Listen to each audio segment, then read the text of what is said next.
Okay, so busy night for me tonight. I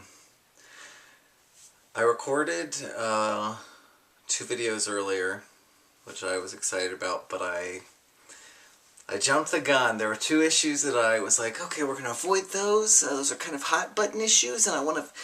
Well, I want to make people feel comfortable and kind of warm them up to this idea before I start addressing issues that might scare people off. Two of them being, both of them being organized religion and homosexuality. Now, I've already done another video which I'm going to put up, which is just me kind of like going off on that stuff. And I think I come back to the point, but I jump around so much. So these are two issues that I want to be super, super articulate about and explain. I guess this video is more about explaining my journey with those, so that you're not confused about where I'm coming up with all of this. First off, organized religion.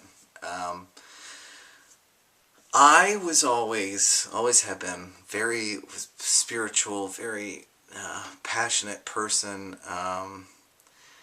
I, from a very young age, became consumed with understanding religion, and wow, I'm actually super terrified right now to talk about this, which is weird because I thought I'd sort of work this out of my system, but I'm really scared right now. When I was young, half my family's Catholic, the other's Episcopal. I went to CCD, which is a catechism school for young Catholic kids, and you hear about hell and the devil and Jesus being such a great guy. They nailed him to a cross. It's all very confusing for a small child. I don't ever think it got any less confusing for me, but I just kind of learned to accept it. Anyway, this was also the 80s, and AIDS was really just like blowing up, and it was everywhere. It was on the news, and I remember the news was getting this like sick, wrenching gut feeling in my stomach. I just couldn't watch the news. I didn't like when the news was on. I couldn't stand it. I am scared out of my mind right now. And I knew at a very young age, really super young, I don't remember not knowing that I liked boys, or that I knew that I felt differently. I can't remember feeling any other way ever. I mean, I'm talking like 3 years old. Earliest memory, I know I like boys are cute. I know that sounds inappropriate, but that's how I felt. I would chase the boys at kindergarten, chase after them when the girls were trying to kiss them, anyways,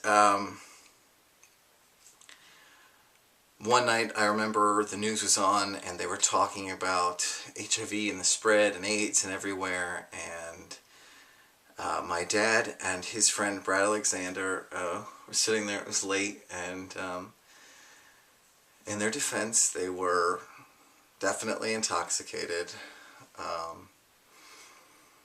And I just remember asking, how do you get this? How do you get this? How does somebody get this?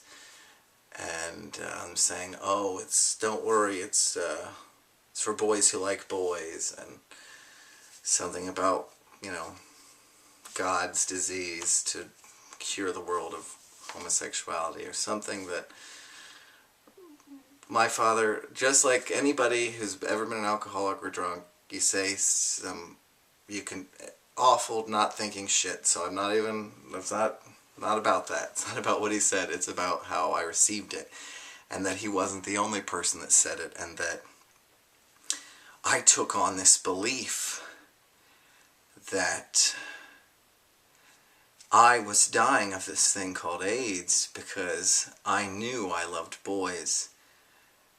And I asked more people about it as covertly as possible. My CCD teachers, my aunt, my uncle, my mom, and nobody knew why I was asking it, so they didn't know how to give me the answer that I needed. But I gathered enough information that it was wrong, it was shameful. I didn't ask the right questions, so I thought I definitely had AIDS and that I couldn't tell anybody. Because then they would know I liked boys, and they would know that I was going to hell and going to be separate from them forever. Now, this sounds tragic. In some ways it is, and it's unfortunate, but I'm not resentful of this anymore. I am super grateful because at a very young age, I was living life in the moment, in the now, in the present, because every night I went to bed, I thought I could hear the devil crunching at my pillow, just coming to get me, coming to get me, coming to get me, coming to get me. I was going to die of AIDS, and I just didn't, I wanted to make sure they didn't know how. If my mom wake me up in the morning and found a dead body, oh God, please let her not be able to know it was AIDS. Let her think it was anything else. Because if she knew that she was separated me from eternity, she would be mad at me and she would be sad. And I love my mom. I always loved my mom. And I remember all these chit-chat times at night where I just wanted to tell her, I wanted to say, Mom, I love you so much. I'm dying. I've got AIDS. I love boys. I can't help it. I've got AIDS. I'm dying, Mom. I'm scared. And I feel alone. And I don't know why this is happening to me, because I never felt differently. It was never a choice. It was never mine to make. And I can't stop it. For years and years I waited. I just waited for death to come. It was much later. I was much older when I found out. Too much older. I should have known. I was in middle school and found out that HIV, we were doing a chart. It was like put a strip across the room, and we each were given like kissing or hand holding or oral sex or any of those. We were given those, and then we had to walk up there and put where they were on the risk for STDs chart. And I just remember asking, like, HIV's on STDs, but isn't that? I just couldn't, I had never allowed myself to really think about it or focus on it too much by that point. I had practiced the behavior of believing that for so many years that I didn't question it. Just like, just like religion. I had practiced believing that God hated me for so long, or that I was a sinner, I was wrong. I just didn't question it. It just was, and I had to work to do my best to shut those parts of me off. And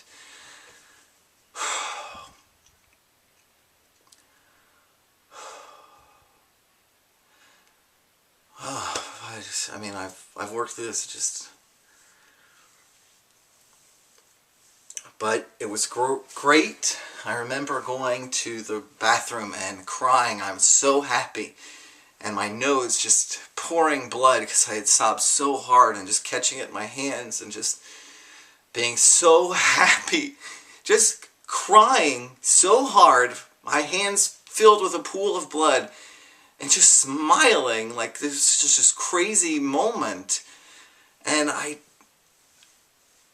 knew at that moment, I'd been looking at other people my whole life and been like, oh, if I was part of the living, if I knew I was going to live, if I knew I had a long life, if I knew I would live my life, I would love more deeply, I would dance, I would sing, I would just do so much. And you know what? For a hot flash, when I knew I was alive, and I knew there was a chance for me to survive, I just did it. I just did theater. I jumped at life. I got in shape. I started swimming. I started talking to people, being myself. I really, for a minute remembered. And then I got caught up in, I became one of the living people who was taking life too seriously, who wasn't appreciating it, and who got caught up and pleasing other people again and doing... And I got caught up in trying to pray the gay away and waiting for it to change and knowing better. Knowing I gave that up at a very young age. Honestly, I prayed from 5 to maybe I was 10 or 11, and I just called it quits. I figured if God must have made his decision, or if I was going to be different, that I had to suffer. That's what I had to do. I had to suffer. My life had to be about suffering. It's crazy. Anyways, I dove into religion more. I looked for God more. I stayed in the closet more. And tried evangelical. And I scoured that Bible. I made notes. I read histories. I talked to preachers and pastors. I talked to religious people. I read online. I read books. I became consumed with figuring out why this sucked for me and why none of it made sense and how to get past it.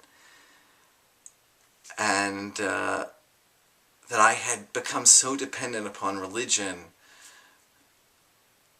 that I didn't know what my life would be like without it. And I went through a period where I was just angry. I came out of the closet finally.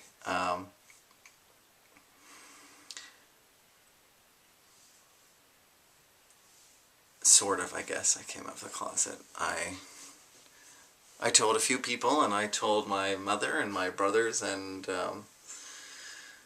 my dad, and that was coming out of the closet because I figured word would spread. It wasn't really my responsibility, and nobody wanted to hear me say it anyway. Nobody wanted me to talk about it, and so I sort of came out, but I still wasn't okay with being gay, and I still was mad about it, and I still was angry, and that anger at the world not accepting, at not fitting in, at my life being made more difficult, about being told lies as a child that made a child suffer, that there are other children out there that people don't even realize. They're standing next to their child, praising the pastor as he says, let's, cure the world of homosexuality, and they don't even know that they're cheering that, and their kid, it's like,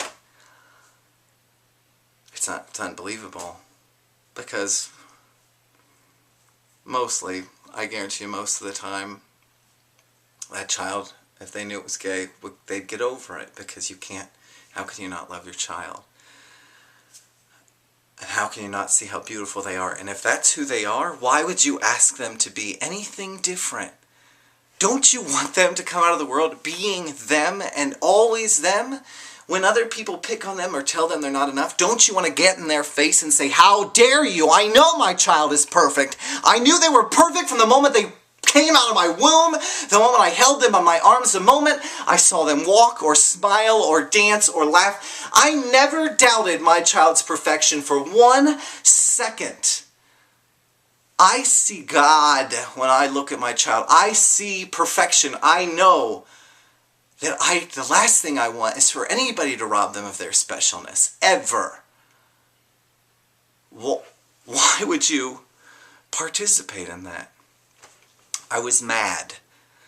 I didn't realize that they were children too, and they were told the same things I was told, and they were just doing their best. Maybe not their best, but they were doing what they could with the fear they were living with. And anyways, I didn't understand, so instead I just had to be angry and an atheist and an alcoholic. I just said, fuck it, world. I don't give a flying fuck about you. You lied to me.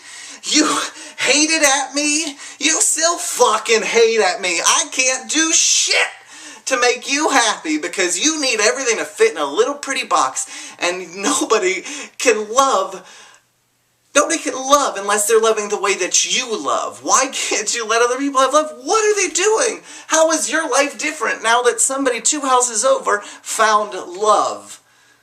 How is that affecting your life? And how does Jesus come into play? That was my anger. That's where I was like, when I read the Bible, and I read it over and over and over, and this was my anger, I was like, Jesus, was hanging out with the outcasts, hanging out with the people that everyone was saying, you're wrong, you're awful. You know who threw temper tantrums at? The Gentiles, the people who were in the temples showing how much they pray and how great they are and following all the rules. He got frustrated. He's like, no, man. No, anybody can do this shit. Anybody can play, pretend, and pray and put their head down. If you can go out and beg and plead and bleed and be naked and love and smell and rot and hold on to somebody that smells and rots, and if you can accept something that's beyond your understanding and embrace someone who's so different from you that it makes you uncomfortable and love them for it. That's what Jesus was about. He was about stop looking for things to hate at. Stop looking for people to separate. Stop putting people outside of you. Stop making yourself different from others. You're making yourself different from God. That's what Jesus said. So even within the religious confines, I was like, I can't win. They don't even understand their own scripture. They don't even get it. How does this work? I was mad. I can still connect to that. I can still connect to that. And I gave up. I called it quits. That anger got me nowhere. It poisoned me. And I did something that I have to live with, that my mother has to live with for the rest of my life. I wrote a letter. I drank some alcohol. I took some pills. And if it wasn't for my dogs nipping and waking my mom up and my mom finding that letter and dragging me to the hospital and listening to me talk to nurses and doctors over and over again, do you still want to kill yourself? Do you still want to die? And I had to sit there and say, yes. What do I have to live for? This world won't let me love the way I want to love. It won't let me be who I am.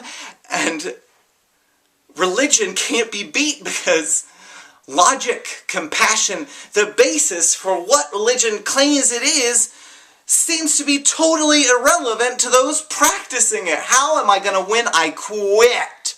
That'll show them. That'll show them. That will fucking show those religious bastards. I'll just kill myself. I didn't get it. I didn't get it. And I didn't get it for years afterward. Years and years afterwards. Years. I just returned to alcoholism and bitterness and just trying to get by.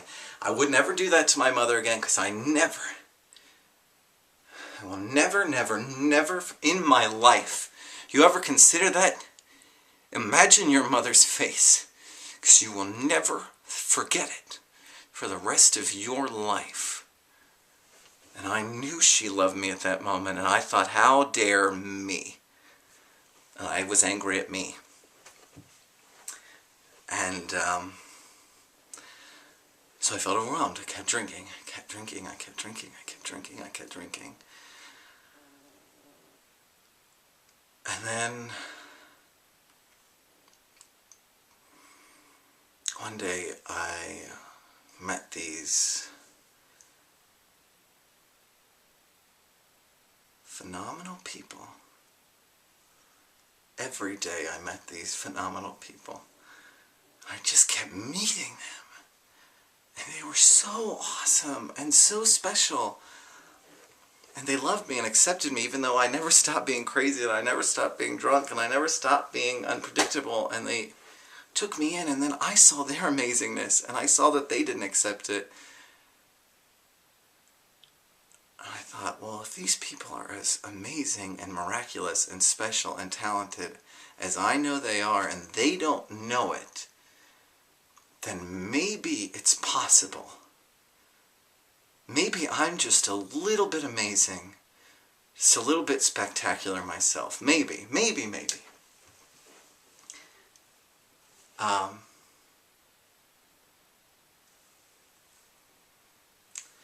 Sorry, this is a lot, and I've really raw. So,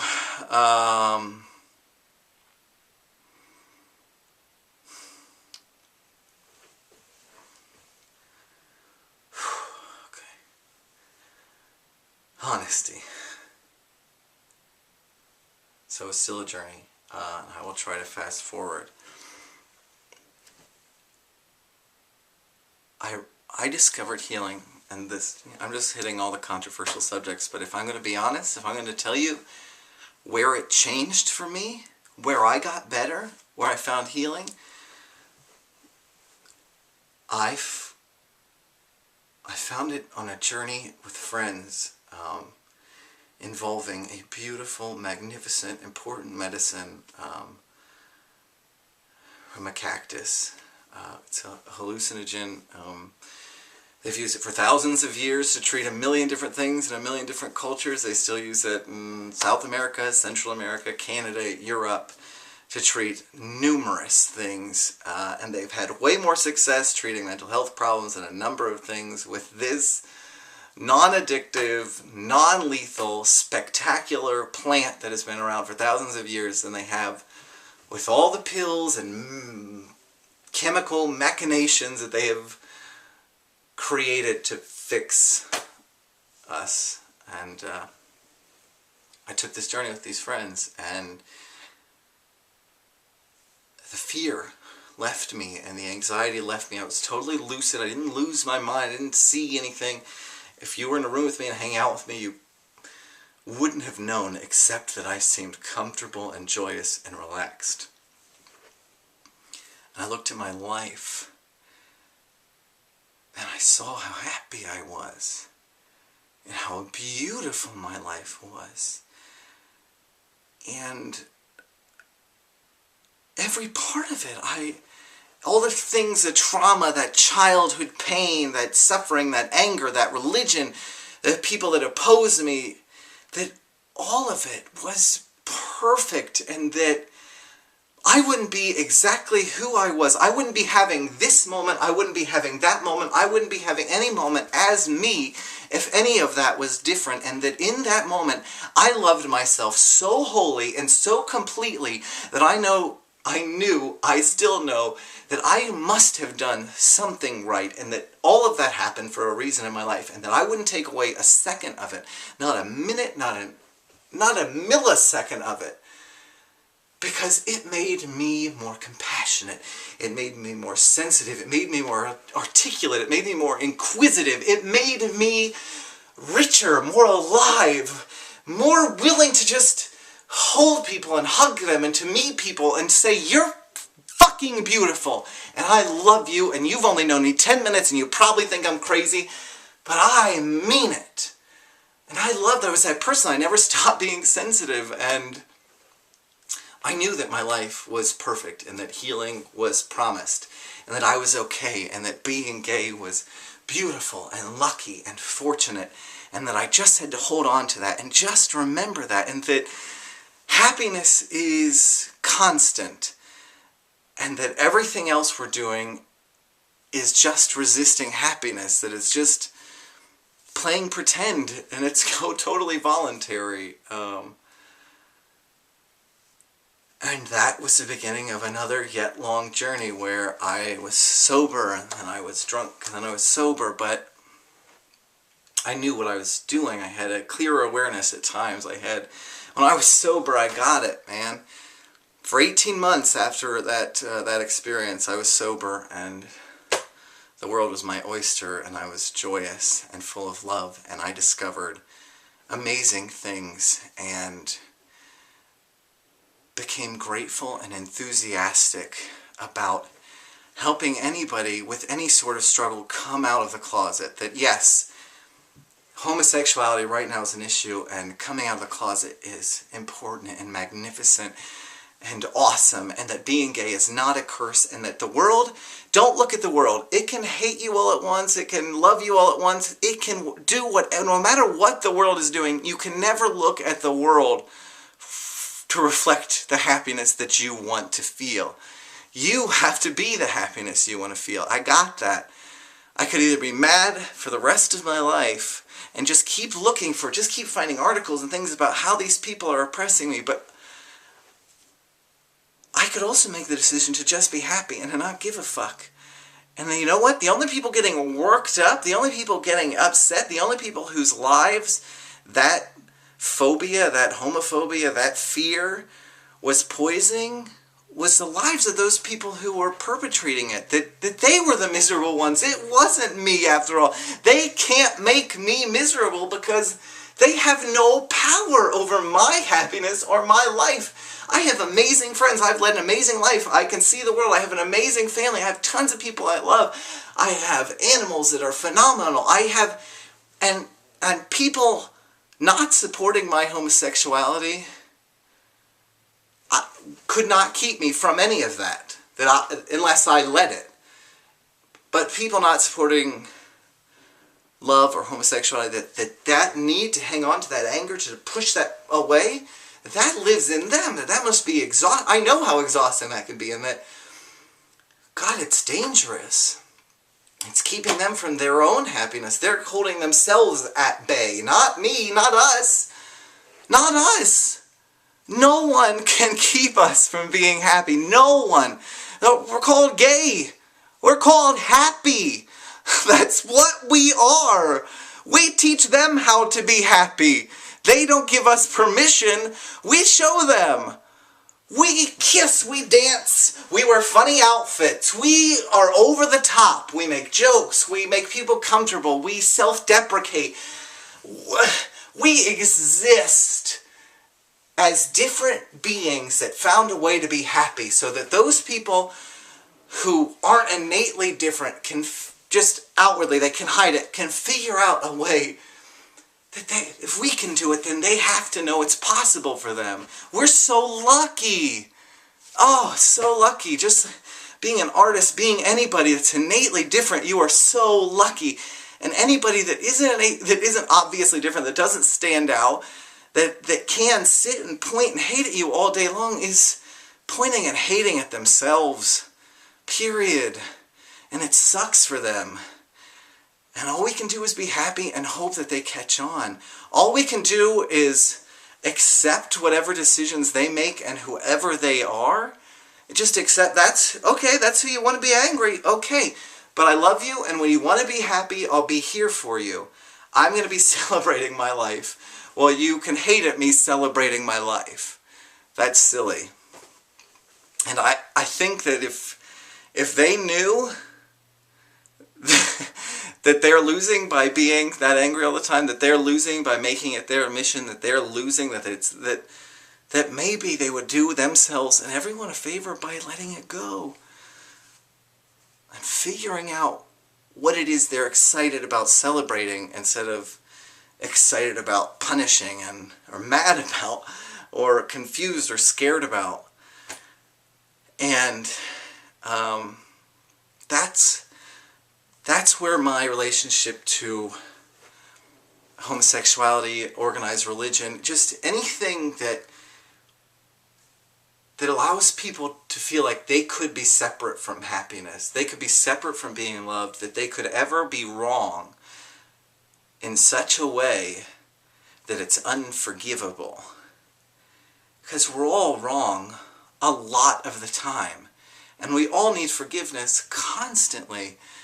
And we're all wondering, am I a bad person? If you can't admit that on occasion in your life you have secretly wondered, if people knew what was going on in the dark recesses of my being, would they think I was a bad person? Would they want to hang out with me? Would they want to spend time with me? Would they still love me? That's the problem. We can't have that as an option. We can't say that bad people exist because it will keep us feeling like it's possible that we're bad people. We have to start saying that great people exist.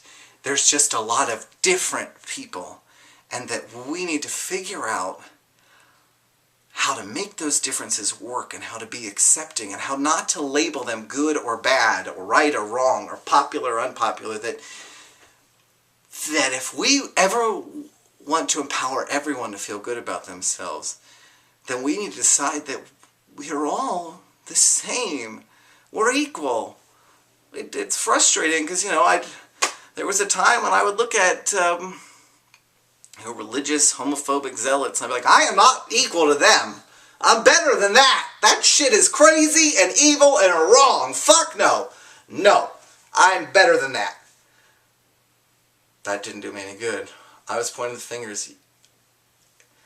You're wrong. You could be wrong. You could be bad, which means I could be wrong and I could be bad.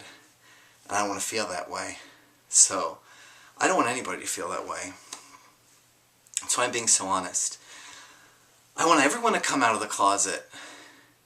Come out of the closet and say, I'm weird, this is what I like, or I worry that I'm a bad person. I feel like I'm not enough. I'm struggling. I'm scared. I used to love dancing, but now I won't do it because somebody said this once. Or I used to love this, and just decide that it's your decision to be happy and your decision to be you. And this is your life.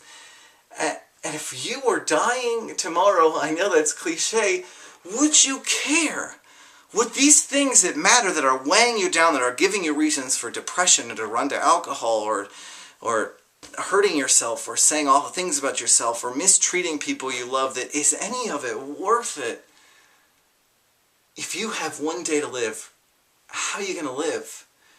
You're going to tell everybody you love them. You're going to be wild and crazy. You're going to let your secrets out of the bag. The things you've always wanted to tell everybody. You're going to find those people that mistreated you, and you know what? This is okay. You don't have to be nice to everybody. You just have to be honest with everybody. And you can say, you know what? Fuck you, fuck you, fuck you, fuck you. I don't give a shit. I don't care.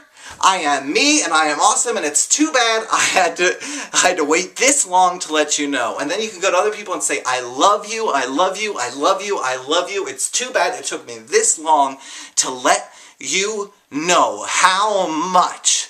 And I care what you think, and it matters, and I'm scared a lot of the time, and I feel like maybe I'm not enough, and I don't know what to do. Sometimes I feel like my head is spinning, and I feel judged, and I'm lost.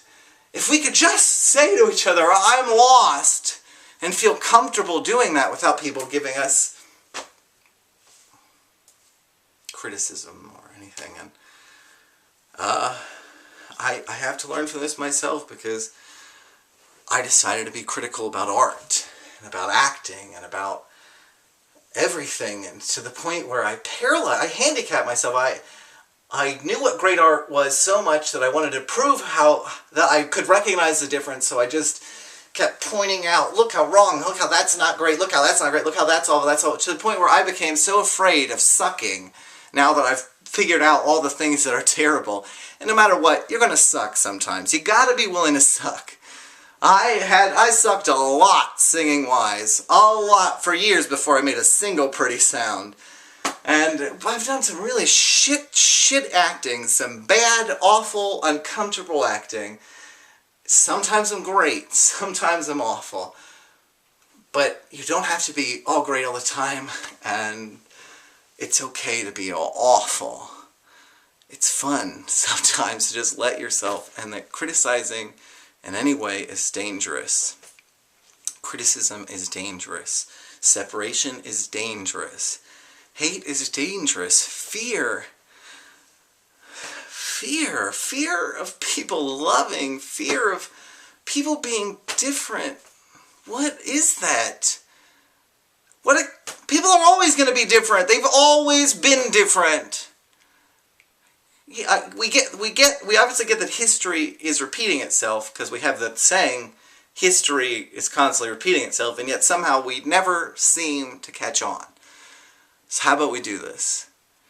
How about we start a movement where everyone has to come out of the closet? I'm not talking gay. It's so much bigger than that, gay. It's come out of the closet, man. As a human being. As someone that is alive and different. As somebody that is saying, I am tired of seeking approval. I just want you to know who I am. I'm tired of I don't need your permission. Everyone should say that. Everyone. And I guess that's where I come from. So I hope you're not reactive when I talk about organized religion, because there were a lot of great things I took, a lot of relationships, a lot of people, meeting people, and that, trying to have a spiritual bond. I get that unity, but And it's fine. I'm saying organized religion isn't for me, but just to explain my journey, just because I didn't want anybody to feel left out, ever, period. And I love all of you very, very, very, very, very much. I love you so much, I can't breathe right now. I love you so much, I am burying my soul to the world because I think you deserve to hear it. And that you deserve a chance to make this decision for yourself. And stand in front of your camera and tell the world who you are. That's what this is about. I want to know who you are. I care. I bet you're awesome and exciting and spectacular and weird and different and probably fuck up from time to time. That's cool with me.